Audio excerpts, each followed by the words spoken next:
Naglabas ng saloobin ang linlang aktor na si JM De Guzman kaugnay sa mga nangbo body shame sa kanya sa social media.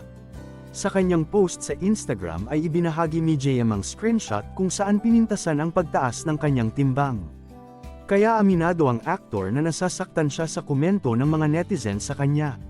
"Masakit kayo magsalita," sabi ni JM. Sa comment section ay makikita naman ang suporta sa kanya ng mga kapwa-artista. Kabilang narito sina Eruption, Team Yap at John Arcilla. "Don't worry about them bro." Komento ni Eruption, "You are such an amazing actor.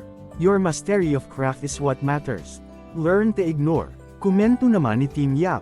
May isang netizen ang hindi sinang-ayunan ang komento ni Team Yap at sinabing tama lang ang ginawa ni JM na in-expose ang mga body shamers, they shouldn't be ignored. They should be called out. Expose their names just like what JM did. So, everybody knows that this shouldn't be normalized, tugon ng netizen sa komento ni Team Yap.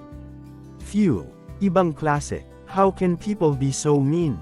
Kala nila nasa sarili lang nila silang mga kwarto at nakikipagkwentuhan sa mga barkada nila habang namumulutan ng ibang tao.